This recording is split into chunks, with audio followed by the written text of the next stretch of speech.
how one would become a sexual activist? She's asking what do I do as part of my sexual activism and how can one become a sexual activist? Well, first, in terms of becoming a sexual activist, you need to go to centerforsexandculture.org here in San Francisco and get connected with them. There's the Victoria Woodhull Foundation, the National Coalition for Sexual Freedom.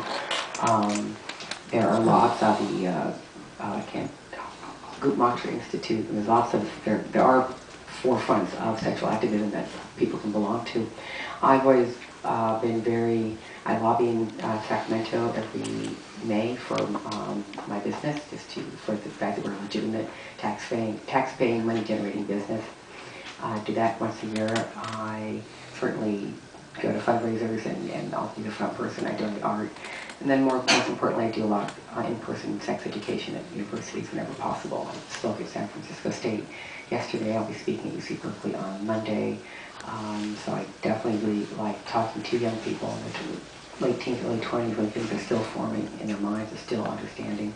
And then I encourage, and my also activism is this individual person to person, just letting people know that they're fine. And that thing you think is so weird and you keep by yourself is actually, I did it last week, it's really cool, it's okay.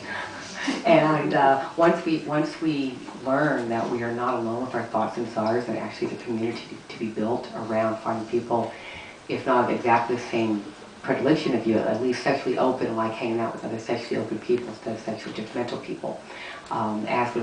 It's really important that we build a community where we can at least be open. Don't have to do anything, but at least I get to talk to you, we get to share information. It's like, okay, instead of talking to other people, go, oh my God, you freak?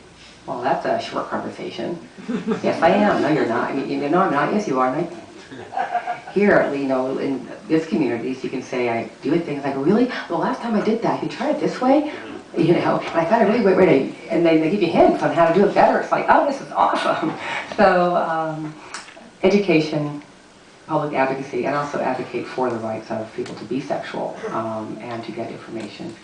I have no kids. I don't mind being, have stuff slung at me because I never tried to be part of mainstream culture. I'm not going to be on the PTA. I'm not going to run for public office. I'm not going to try to work with kids. And so I have a little more freedom than people who are in different circumstances who cannot be. I speak for those who have to be quiet because if they're not quiet where they are, it can really have damaging consequences. They can lose their kid, they can lose their job, they can lose their friends and family, and that's just not okay.